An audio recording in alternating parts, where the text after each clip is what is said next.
This video is for informational purposes only. It's absolutely not intended to harm anyone or replace professional advice and help. Hello everyone, and welcome to another video of Wellbeing channel. Today we are going to discuss about being assigned the role of the scapegoat in a friend group. If you've ever been a part of one large friend group, or more, you may have noticed that it is often composed of some specific personality types. Or maybe as humans, we have an instinctive tendency to assign certain roles to people in our minds, according to their personality traits, in an effort to understand them better. It's like everyone takes over a specific role in the group, and most of the time, this role distribution happens unconsciously.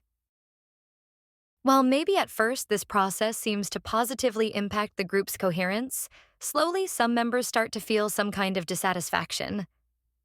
The reason behind this may vary, but I want us to focus on where or who they tend to project those unwanted feelings onto, when they feel like they cannot confront them or that they start to become too overwhelming to handle. This is when the scapegoating phenomenon occurs, the beginning of an end. First, let's see what this phenomenon is about. Scapegoating has its origins in the scapegoat ritual of atonement described in chapter 16 of the biblical book of Leviticus, in which a goat is released into the wilderness bearing all the sins of the community, which have been placed on the goat's head by a priest. Today, this word is used metaphorically to describe the phenomenon of assigning the blame or projecting unpleasant feelings onto someone else. Scapegoating rituals have been practiced among many ancient civilizations, which shows us that the need of humans to project their own sins, unpleasant feelings, and any other internal discomfort onto other individuals has very deep roots. Taking accountability for our own actions and feelings has always been something very difficult, as we're basically self-centered little beings by design. A widely known political figure is also believed to use this method to maintain his leadership in an effort to minimize the agitation of the nation's citizens after World War I. If a political figure managed to convince millions of people that the source of their problems was an ethno-religious group, it wouldn't be that difficult for someone to turn a few people against one individual using the same strategy, right? When it comes to social circles, this phenomenon occurs when one individual is bearing the brunt of the group's frustrations or being blamed for issues, whether deserved or not. Let's see some of the reasons behind this phenomenon. Number 1, role distribution. As mentioned before, humans tend to instinctively classify people into certain categories based on their personality traits. Unfortunately, someone who seems to have more of an introverted personality, people-pleasing tendencies, or hasn't really learned how to set boundaries can be more prone to becoming the potential scapegoat of the group later. Number 2, projection or unresolved emotions. Whether it's about group's members' internal distress individually or the group's inability to maintain solidarity as a whole, it is much easier to project all of these onto one individual than address the root of the problem. After all, taking accountability is something our human nature despises, as it brings us more intense feelings of discomfort than just letting someone else take the blame. Number 3, conformity and peer pressure. This is where herd mentality also comes into play.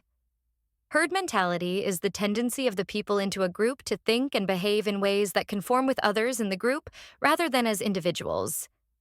In group settings, individuals may conform to the majority opinion even if they feel like it's unfair. Some of them may even feel compelled to join, in fear of not getting kicked out of the group, or cause hostility towards themselves as well.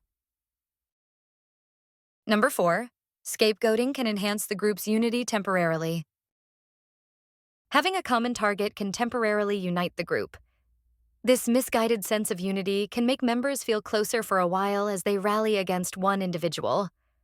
Though this is obviously a temporary solution, and can even harm the group's dynamics in the long term.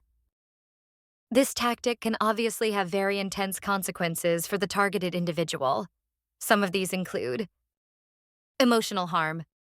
The targeted individual in this situation tends to feel intense emotional distress. Feelings of anxiety, isolation, and even gaslighting towards themselves can arise.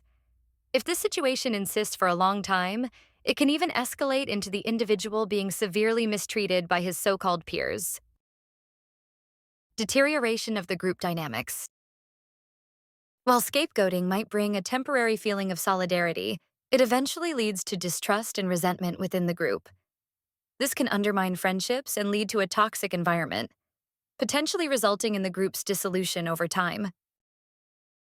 Stunted personal growth. For the group, relying on scapegoating as a conflict resolution strategy prevents members from addressing the root causes of their problems. This can hinder personal as well as collective growth. Now, let's see what you can do if you ever find yourself in a situation like this. The first thing you have to do is to address the problem in a straightforward manner. Many times, the targeted individual hesitates to address the problem and their feelings towards the group in fear of being gaslighted into thinking it's overreacting or facing the realization that the group doesn't take their feelings into consideration. While sometimes this might be the case, this is a win-win situation. True friends should acknowledge our feelings and resign from any kind of behavior that makes us feel distressed. If they do not act this way, you should absolutely distance yourself from this group, as you deserve true friends that care for you and value you as a person. Second of all, absolutely do not gaslight yourself into thinking you might be overreacting or that this is the way of the group having fun. The ugly truth is that they are making fun out of you.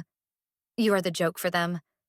Whatever feelings you're going through are absolutely valid and need to be addressed, especially among people you consider to be your friends. Also, you should always have in the back of your mind that once the blame target decides to leave the group, the real problems will arise again among other members. And this will potentially lead to more conflicts into the group or force them to set the target elsewhere. Last but not least, if this has been going on for a very long time, you should also consider getting professional help, as this is a traumatic situation that can negatively contribute to your mental well-being. Okay, guys, this was the video for today. If you enjoyed it, please hit the subscribe button, like and comment for more videos like this. See you soon.